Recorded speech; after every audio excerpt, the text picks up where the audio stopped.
ना जीत अच्छी है ना हार बुरी है, ना जीत अच्छी है ना हार बुरी है, हारने के बाद की रार बुरी है, हारने की बात की रार बुरी है। साथियों नमस्कार, मैं विनोद विद्यार्थी एक बार फिर अपने खास कार्यक्रम पोस्टमार्टम में।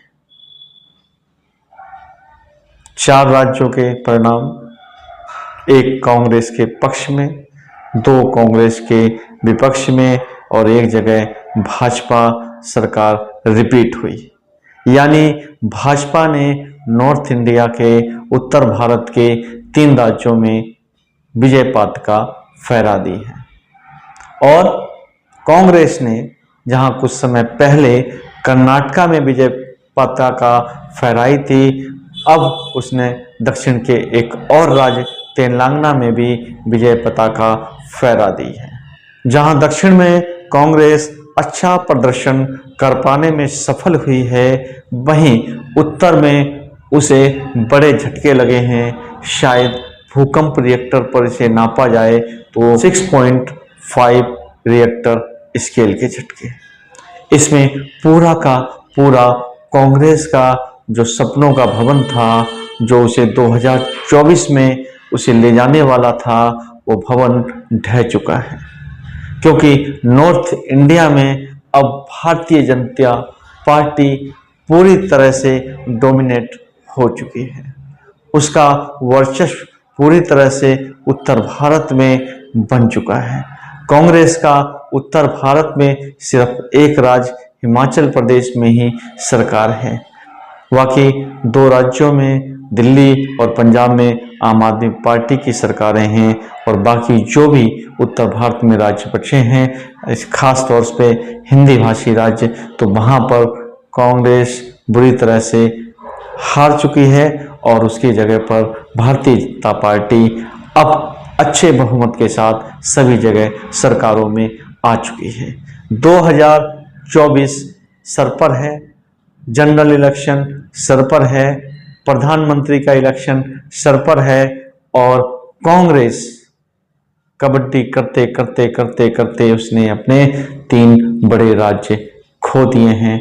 उसके अगेंस्ट मरहम लगाने के लिए एक राज्य तेलंगाना में उसे जरूर सफलता मिली है। नॉर्थ इंडिया में कांग्रेस के हारने के क्या कारण हैं? मुझे लगता है 3 महत्वपूर्ण कारण आपके सामने रख रहा हूं और आपको अच्छा लगे तो इस वीडियो को लाइक जरूर कीजिएगा और वीडियो पूरा जरूर देखिए, तभी आपको इस पूरे पोस्टमार्टम का सही जो खबर है, सही जो रिपोर्ट है वो प्राप्त होगी। अगर भारतीय टीम ऑस्ट्रेलिया में क्रिकेट खेलने जाए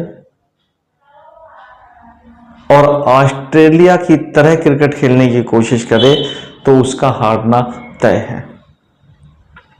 क्योंकि ऑस्ट्रेलिया के खिलाड़ी लगातार उस पिच पर खेलते रहे हैं, वो उस पिच पर खेलने के अभ्यस्त हो चुके हैं, इसलिए वहां पर ऑस्ट्रेलिया की जीतने की संभावना ज्यादा है।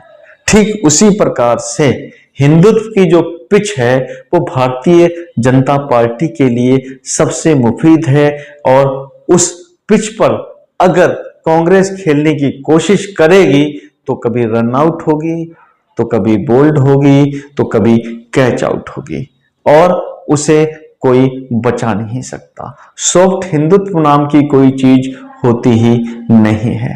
या तो हिंदुत्व की परिभाषा है वो भारतीय जनता पार्टी के साथ बिल्कुल सही बैठती है।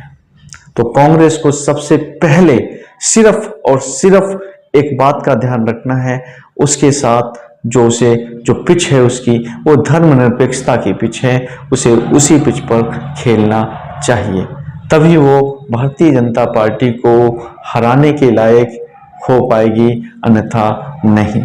तो भैया अपनी जो पिच है अपनी पिच पर खेलिए, उन्हें अपनी पिच पर खेलने दीजिए और फिर जब आप अपनी पिच पर खेलेंगे तो उन्हें आपको आउट करना मुश्किल होगा, हालांकि आपको भी उन्हें आउट करना मुश्किल होगा, परंतु ये मुश्किलें दोनों तरफ होगी और मुकाबला तगड़ा होगा और उस मुकाबले में कोई भी जीत सकता है।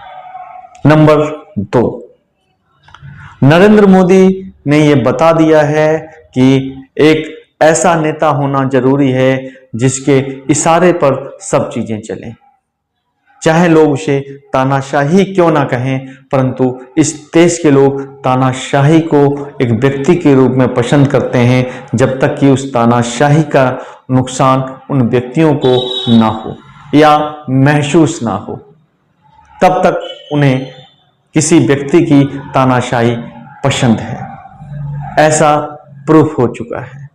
कांग्रेस को नरेंद्र मोदी की तरह एक सशक्त लीडर पैदा करना ही पड़ेगा, जो निर्णय ले सके और बिना डर के, बिना हिचक के निर्णय ले सके, वो किसी दबाव में ना रहे, चाहे कैसे भी परिणाम हो वह इसके लिए तैयार रहे। अगर वो ऐसा कर सकते हैं तो यकीनन कांग्रेस को आने वाले समय में एक अच्छा रिस्पॉन्स जनता की तरफ से मिल सकता है, क्योंकि उन्हें एक सख्त लीडर चाहिए और अभी कांग्रेस के अंदर लीडरशिप का अभाव है। अध्यक्षता जहां मल्लिकार्जुन खड़गे जी कर रहे हैं, वहीं दूसरी तरफ जनता के बीच में लगातार जो है राहुल गांधी जी जा रहे हैं और कांग्रेस राहुल गांधी को अपना नेता मानती है, मगर उसके जो बड़े नेता हैं वो राहुल गांधी को सिर्फ और सिर्फ कठपुतली मानते हैं। ऐसी कठपुतली जो जनता जनार्दन का मनोरंजन करे और उनका वोट उनको हासिल हो। दूसरा यह है कि नरेंद्र मोदी ने ये सिद्ध कर दिया है कि एक कुशल नेतृत्व होना चाहिए, एक तानाशाही लीडरशिप होनी चाहिए, और कांग्रेस में वो तानाशाही लीडरशिप कहीं नज़र नहीं आती है। निर्णय लेने की क्षमता जो उनके हाईकमान में होनी चाहिए वो कहीं नज़र नहीं आती है, जिसका दुष्परिणाम ये होता है कि जो क्षत्रप हैं वो हाईकमान का कहना मानते ही नहीं हैं, चाहे उससे पार्टी को जितना मर्जी नुकसान क्यों ना हो। और वही हुआ राजस्थान में, जहां सचिन पायलट और मुख्यमंत्री अशोक गहलोत की लड़ाई का खामियाजा राजस्थान में भुगतना पड़ा। वहीं मध्य प्रदेश में आ जाइए तो दिग्विजय सिंह और दूसरे जो क्षत्रप थे कमलनाथ, उनके बीच में भी बहुत अच्छे संबंध नहीं थे। तो और तीसरी तरफ आ जाइए टीएन सिंहदेव और भूपेश पटेल ने छत्तीसगढ़ को जिताने की बजाय एक दूसरे को हराने का काम किया, और हाई कमान के पास इतनी ताकत नहीं थी कि वो निर्णय ले सके और अपने निर्णयों को सख्ती के साथ वहां पर लागू हो सके और सख्ती के साथ अपने निर्णय वहां पर लागू कर सके। अगर वह ऐसा करने में सक्षम होता तो परिणाम कांग्रेस के लिए कुछ अलग आते, परंतु वह ऐसा करने में सक्षम नहीं हो सका। तीसरा महत्वपूर्ण बिंदु यह है कि कांग्रेस ने अपने कार्यकर्ताओं में जोश खरोश को खत्म कर दिया है। नीचे की कार्यकर्ताओं के साथ में कांग्रेस के जो ऊपर के जो कार्यकर्ता हैं, जो पदाधिकारी हैं, वो राजा और महाराजा की तरह उनसे व्यवहार करते हैं। अब राजा और महाराजा की तरह व्यवहार करने वालों के साथ कौन काम करना चाहेगा, ये एक महत्वपूर्ण तथ्य है। कांग्रेस जमीन पर जिसे काम करना चाहिए था, कांग्रेस को जमीन पर जिस तरह से काम करना चाहिए था, कांग्रेस ने उस तरह का काम नहीं किया है। कहीं पर भी जहां सरकारें थी, आखिर जमीन पर कांग्रेस के कार्यकर्ता क्या कर रहे थे? वहां पर उन्होंने लगातार जनता के बीच में अपनी नीतियां, अपने कार्यक्रम जो थे उन्हें जनता तक ठीक से क्यों नहीं पहुंचाया, क्यों नहीं लागू करवाया और क्यों नहीं उनका प्रचार प्रसार किया? जबकि आपको पता है कि राष्ट्रीय मीडिया जो है वो विपक्ष की खबरों को या तो दिखाता नहीं है और दिखाता है तो नकारात्मक रूप में उसे दिखाता है, जिसका परिणाम विपक्ष को हर जगह भोगना पड़ता है। कांग्रेस की अगर इन 3 बिंदुओं पर सहमति बने, उसके लीडरशिप में जो महत्वपूर्ण नेता हैं वो वहां बैठे और इन 3 बिंदुओं पर ध्यान दें। और हाँ, एक और महत्वपूर्ण बिंदु कि जो नेता जिनके पैर कब्र में लटक चुके हैं, उन्हें अब मार्गदर्शक मंडल में डालने का समय आ चुका है और नए नेता, दूसरी पंक्ति के नए नेता तैयार करने कांग्रेस के लिए जरूरी हैं, वरना कांग्रेस ना तो उसके पास फर्स्ट पंक्ति के नेता होंगे, ना सेकंड पंक्ति के नेता होंगे और थर्ड पंक्ति का नेता करेगा क्या। और इस तरह से अगर नरेंद्र मोदी जी एक दिन कांग्रेस को और इस प्रकार अगर इसी तरह से कांग्रेस चलती रही, निर्णय ना ले पाई, निर्णय लेने की क्षमता उसके हाईकमान में ना रही, तो यकीनन नरेंद्र मोदी का यह सपना कि यह देश कांग्रेस विहीन होगा वो पूरा हो सकता है। परंतु ऐसी संभावना सिर्फ संभावना है और हम नहीं चाहते कि एक राष्ट्र, और हम नहीं बल्कि जनता भी नहीं चाहती है कि एक देश, एक राष्ट्र, एक इतनी बड़ी पार्टी से विहीन हो जाए। कांग्रेस को प्यार करने वाले आज भी लोग हैं। जिस तरह से लोग भाजपा को प्यार करते हैं, उसी तरह से कांग्रेस को भी प्यार करते हैं। हिंदुत्व के कोर वोट बैंक में जहां भाजपा के लिए प्यार है, वहीं धर्मनिरपेक्षता कर लोग कांग्रेस पार्टी पर यकीन करते हैं। तो इस यकीन को कांग्रेस को लोगों के अंदर लाना पड़ेगा, दोबारा जगाना पड़ेगा, घर घर जाना पड़ेगा।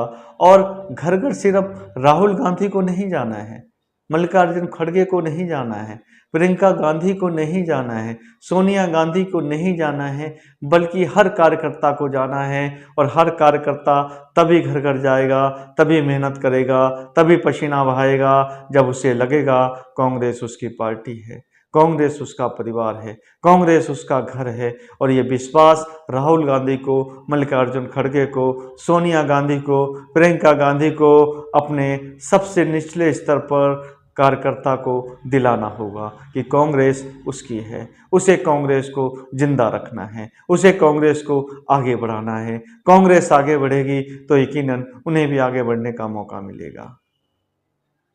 साथियों, अगर आपको आज का वीडियो अच्छा लगा हो तो प्लीज़ वीडियो को लाइक करें, चैनल को सब्सक्राइब करें और बेल बजाना ना भूलें, जिससे आपको नए वीडियो का नोटिफिकेशन समय पे मिल जाए।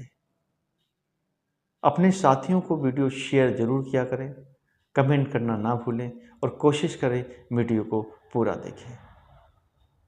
अगले किसी वीडियो में फिर मुलाकात होगी। जब तक के लिए आप सभी को मेरा प्यार भरा नमस्कार।